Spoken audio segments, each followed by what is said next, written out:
In the schedule management knowledge area, we cover creating network diagramming. Let's actually go over an example of what a network diagram looks like. So in this table in front of you, you will see that there are three different columns, and in the first column you will see that it goes activities A through H, and those are the activities that we are actually going to create on a network diagram. And then the second column has the preceding activities, and that shows you which node will precede another one as we are creating the network diagram. And then the last column just gives you the durations of days for each of the different nodes that we are going to put on the network diagram. So then let's go ahead and get started. So we start out on the left hand side, and you always start your network diagram with the first node, which is called start. I write start here.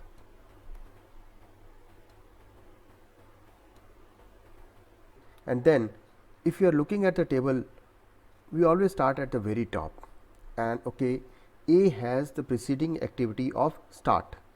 So if you are looking at the table here, you will see that activities A and C both have start as a predecessor. So we know that both of those will start at the same time. So let's go ahead and create these two nodes on the board. So we write A here with a box,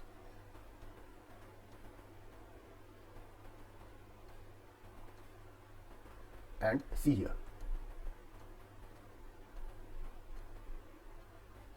We see at the table, we see that B is preceded by both A and C. So let's write B somewhere here.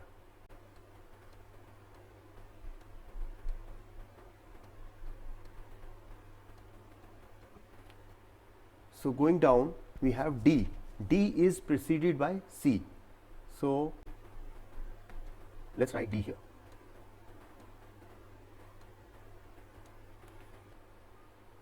Below D is E.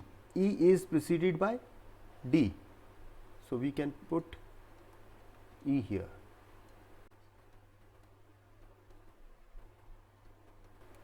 Below E is F, and F is preceded by E. So let's put F after E.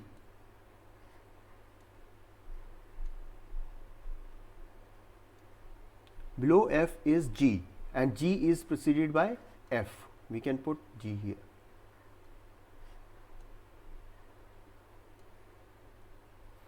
Now H is preceded by activities B and G. So let's write H here.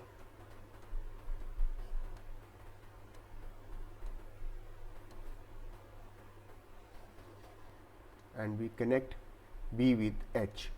Now H being the last activity, and since we have start at the beginning, we shall have finish at the end. Beyond H, it will be finish. Let's write finish here.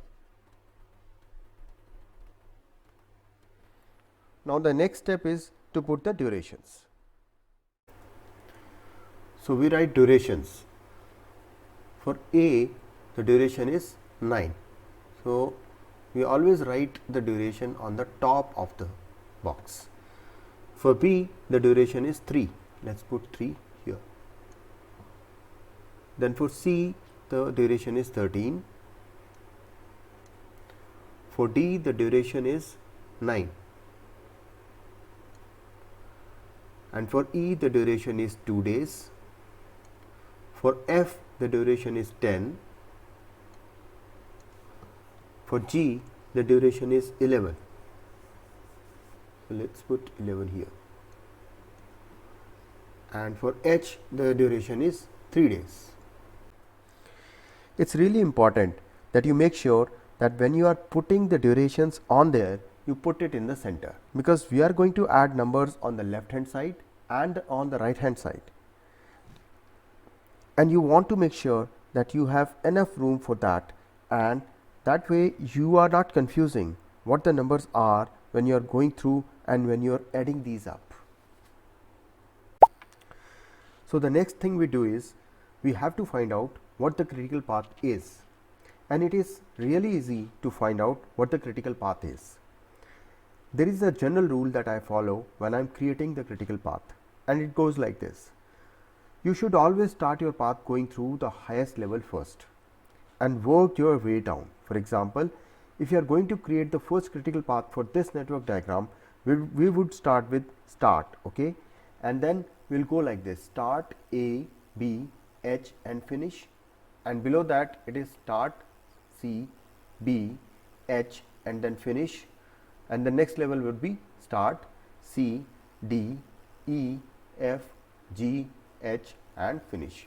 So we write in the same sequence, that is A, B, H and finish, and the next is C, B, H and finish, and the third level will be C, D, E, F, G, H and then finish. And if we calculate the durations of all these three, we see in the A, B, H to finish, it is 9 plus 3 12 plus 3 15. So we write here as 15. And in this path C, B, H and finish, we have 13 plus 3 16 plus 3 19. So let's write here as 19. And the last path is C, D, E, F, G, H and finish.